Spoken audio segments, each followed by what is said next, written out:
그 공수처 수사받고 있는 유병호 사무총장, 이분이 신임 감사위원으로 임명이 됐습니다. 이 지금 사실은 전현희 위원장에 대한 포적 감사, 위법적인 감사 진행 의혹 뭐 이런 것 때문에 지금 수사를 받고 있는 분인데 오히려 승진을 했어요. 마치 고발 사주의 손준성 검사를 검사장으로 혐의 없음 해가지고 검사장으로 승진시킨 것처럼 이런 상황인데, 이런 사례가 있었습니까? 피의자로 조사받고 있는 사람을 감사위원으로 이렇게. 없었죠. 사무총장을 하다가 감사위원으로 간 케이스는 과거에 뭐 한두 케이스는 있었지만 이게 뭐 이해충돌 소지가 있고 그리고 이 중립성 뭐 이런 거에 좀 또 문제가 있기 때문에 사무총장에서 감사위원으로 가는 거는 그동안 극도로 이 감사원에서 하지 않는 자제하는 그런 일이었거든요. 근데 이번에 이제 사실은 그래서 사무총장에서 감사위원으로 가면 자신이 감사를 했던 그 사안, 그러니까 검사 역할을 하다가 감사위원이라는 건 일종의 판사 역할입니다. 거기에 대해서 판결을 내리는 그런 입장이에요. 근데 검사가 판사로 간 거랑 똑같거든요. 비유를 하자면. 그러면 자기가 기소한 사건에 대해서 감사위원으로 가서 그 사안에 대해서 판결을 하는 그런 자리인 거예요. 감사위원이. 그렇기 때문에 감사원법에도 이 자신이 그 기소한 일종의 이제 감사를 한 그 내용에 대해서 감사위원이 그걸 이제 결정하는 거는 이해충돌 소지가 있기 때문에 거기에서 회피를 해야 된다든지 이런 규정이 있습니다. 그래서 이 사람은 사무총장으로서 사실상 거의 다 기소를 지금 해놓은 상태잖아요. 그러면 감사위원으로 가면은 그거를 거의 다 제척이나 회피를 해야 되는 사안이에요. 그렇기 때문에 사실상 허수아비 식물 감사위원이 될 수밖에 없어요. 제 사건 포함해서. 제 사건은 이제 이미 이제 종결을 했기 때문에 그 외에도 뭐 문재인 정권에 대한 감사를 여러 가지 했는데 그게 다 감사위원으로서는 다 제척 사유고 이해충돌 사유거든요.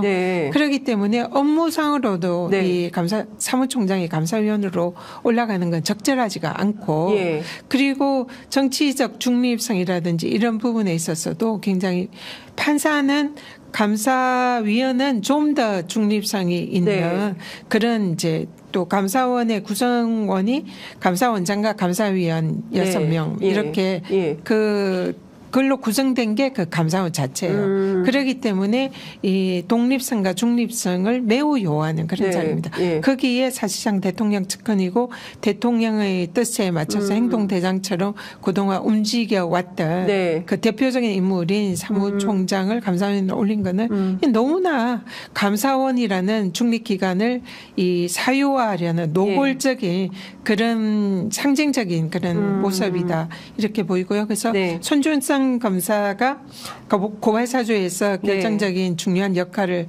해서 검찰 공수처에 의해서 그게 이제 피의자로 재판을 받고 있는 그런 상황이지만 대통령에게 검찰총장 시절에 충성했기 때문에 피의자를 검사장으로 하는 거 이것도 사실상 있을 수 없는 일이고 있었어도 안 되는 일인데 그런 일이 있었는데 뭐 거의 비슷한 일이 아닌가 싶습니다. 공수처의 피의자고 대법원 판결에 의하면 상당히 이거는 유죄가 나올 확률이 매우 높은 그런 사안이거든요. 그런데도 불구하고 이런 이해충돌 소지도 이렇게 이제 눈 감고 피의자임에도 불구하고 이렇게 감사위원으로 보낸 거는 윤석열 정권이 지금 감사원이라는 기관, 이 기관을 과연 어떻게 보고 있는 것인가, 이걸 정권의 뭐 행동 대상이나 자신들이 마음대로 좌지우지하려는 사유화하려는 그런 상징이 아닌가. 감사원 사유화의 상징이다.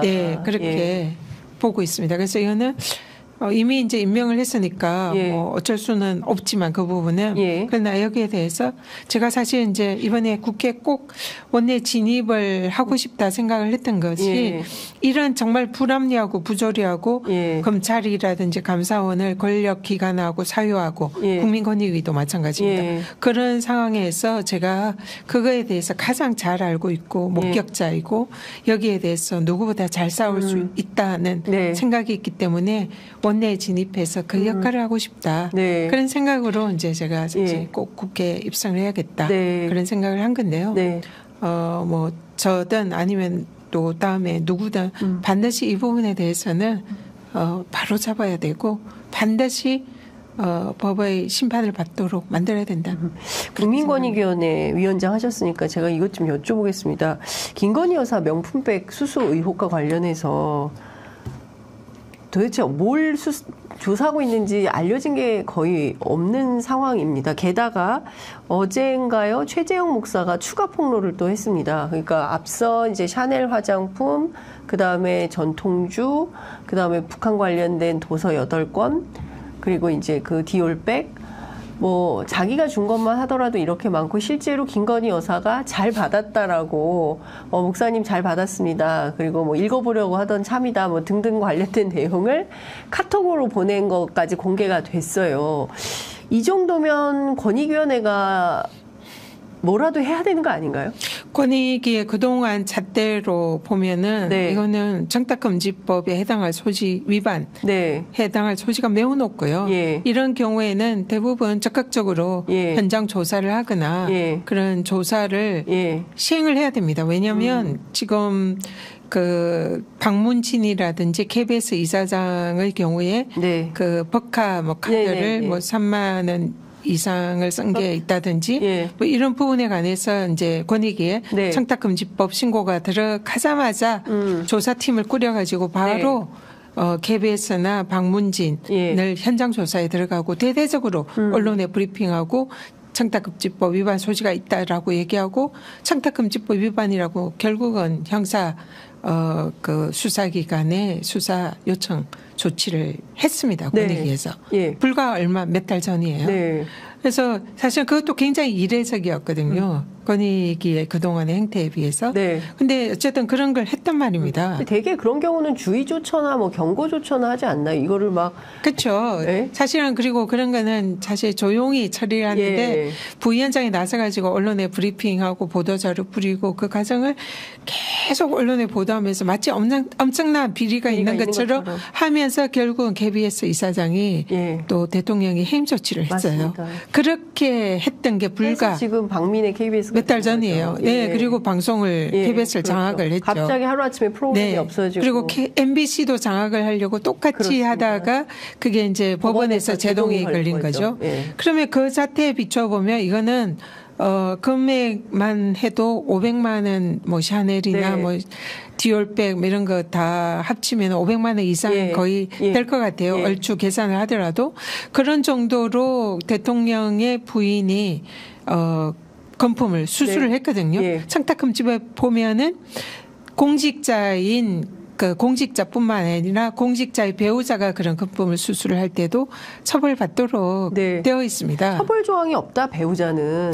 배우자가 아니라 대통령이 처벌을 받아요. 대통령이 예. 공직자의 범죄가 되는 예. 겁니다. 예. 그렇기 때문에 이거는 그동안 권익위의 잣대로 따지면 네. 바로 대통령실에 가서 예. 현장 조사해서 예. 거기에 대해서 그 받은 그 물품을 확인을 하고 창고에 있다고 할까요? 네. 그런데 예. 이제 이게 청탁금지법에 이 규정이 있습니다.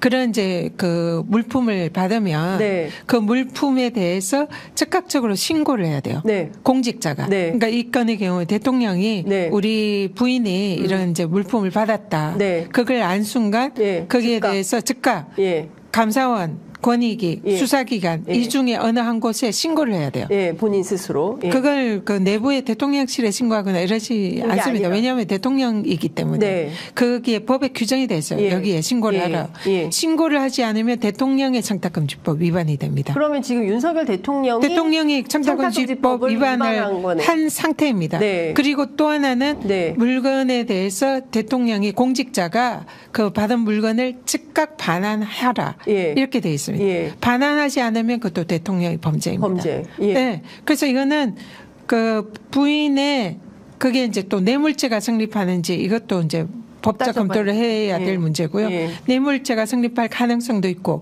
그게 안 되더라도 뇌물죄는 대가성을 요하기 때문에 대가성 여부는 법률적 판단이라 좀 검토는 해봐야 되지만 그것도 성립 여지는 있다 생각을 합니다.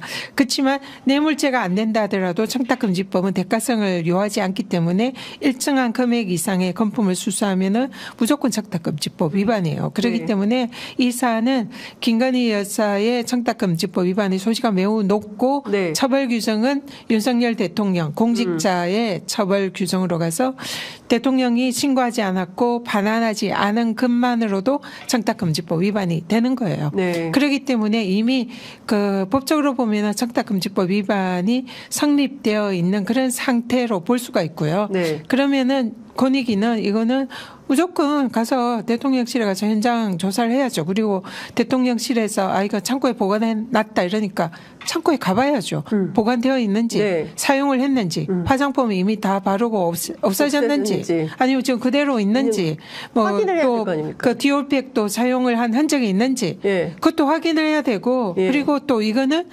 반환을 했는지 반환 지금 안 한 거잖아요. 예. 이런 여러 부분에 대해서 현장 검증을 하고 조사를 해야 되는데 왜 권익위는 여기에 대해서는 입 싹 닫고 아무런 조사도 하지 않고 언론에 브리핑도 하지 않고 보도자료도 하지 않고 왜 그러냐는 거죠. 이거는 권익위가 윤석열 대통령의 지금 행동대장으로서 사유화된 거죠. 네. 너무나 잣대가 다르잖아요. 네. 이거는 있을 수 없는 일이다 네. 생각하고요. 정말 네. 전직 권익위원장으로서 저는 분노하지 않을 수가 없어요. 네. 그래서 이런 부분에 대해서 바로 잡아야 되고 민주당이 이번에 총선에서 승리해야 되는 게 바로 이런 이유 때문입니다. 네. 이런 걸 바로 잡아야 돼요. 그래서 이걸 바로 잡으러 국회에 좀 입성을 하려고 했더니 기회를 당이 저한테 안 주는 것 같기도 하고 그래서 고민이 많습니다. 참 저희가 이제 웃으면서 얘기를 하지만 이 상황은 사실 묵과할 수 없는 아주 심각한 거고 이거는 대통령의 탄핵 사유도 될 수 있다 생각합니다. 이거는 현행법 위반이거든요. 네. 현행법 위반은 중대한 법률적 헌법에 의해서 탄핵 사유예요. 그렇습니다. 그렇기 때문에 명백한 탄핵 사유가 될 수 있는 매우 중대한 사유입니다. 그렇기 때문에 여기에서 지금 침묵하고 있는 권익위 그리고 또 이 부분은 아마 공수처에 고발 조치되어 있는 것 같은데요. 네. 공수처도 여기에 대해서 적극적으로 수사를 해야 되고요. 그리고 마찬가지로 이게 우리가 총선에서 승리하면 이 부분에 관해서 국회에서도 탄핵을 검토해 볼 만한 그런 매우 중차대한 사유이다. 이렇게 생각합니다. 언론도 여기에 대해서는 침묵하지 말아야 되고요. 이게 정확하게 어떤 내용인지 알고 좀 민주당에 대해서 그런 엄격한 이재명 대표에 대한 그런 잣대처럼 그 이상으로 살아있는 권력에 대해서 언론이 좀 더 보도를 좀 많이 해주시고 그렇게 진실을 알려주셨으면 좋겠다 생각합니다. 네, 오늘 굉장히 좀 개인적으로는 어려움이 많은 과정이 있었는데 그것에 대해서 굉장히 진솔하게 말씀해 주셔서 너무 감사드리고요. 하여간 지금 말씀 주신 이런 현안들에 대해서도 매우 심각하기 때문에 살펴봐야 되고 적극적으로 좀 문제 제기를 할 필요가 있겠다라는 생각이 좀 듭니다.